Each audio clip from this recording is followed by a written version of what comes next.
طبعا احنا حاليا راح نوصل للمرحلة الصعبة اللي هي مرحلة كل الصعبة أكثر ما تتخيلها.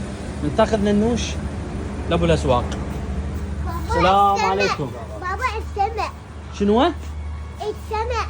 الشمع. ايه. هسه احنا جايين على حلويات. الشمع تدخله بالموضوع. السمع أبوي أنا باقي المساعدة فوق السطح حطهم. يلا اجيب لك شمع باكر عمود نصعد فوق السطح يخليهم. يلا. شوفوا معاناته وين النوش. يلا قول. طلعت أبوي. 4. لا إيكا. باكر قلنا نجيب الشمع. لا لا بابا ما يصير الشمع.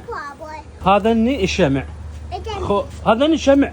ذني هواي. أمشي. ماكو بس ذا.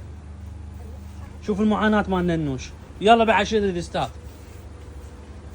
راح ياخذ فره يعاين على المكان. تكبه ايش دخلها بالموضوع؟ تتكبه؟ يلا يا الله راح ياخذ موطه. ما بقى لنا شيء. اي لازم يختار النوعيه والجوده. ما تفتح هاي بابا بعد ما تنفتح اعصابك. إيكا هاي مو طيب. يا وخر اعطيك اياها وخر. أفتح. يلا افتح. وخر. شوف المعاناة مال ننوش شباب. يا الله يا الله اخذ. الله تخبوا. يلا خلصت؟ لا بعد. بعدين هاي الهوسه كلها ويصيح لها بعدني. يلا استاذ ننوش.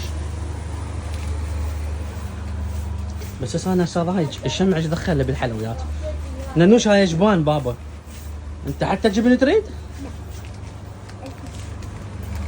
بابا اسمه هذا هو خلصت؟ لا.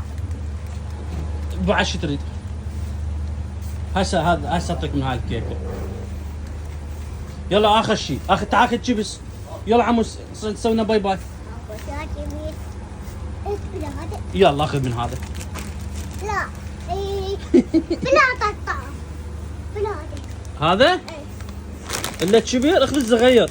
لا ما لي. ولك بابا اخذ الصغير اطيب. اخذ الصغير اطيب ايش فيك؟ يا سوي لي باي باي. بو علي. بعد ما بعد كمل بقري بس اصير. بقى لك بس واحد؟ ايه. يلا شنو هذا الواحد؟ هاي ما السكر ايش دخلها بالموضوع؟ يبقى انا لو والله. لا روعه مو زين عليها. لا زين. لا مو زين على روعه. ليش؟ مو زين. اخذ غير شيء. يلا اخذها. والله هم ما سكر. يلا سوي لي باي باي. باي. باي باي. شو نسوي لي؟ باي.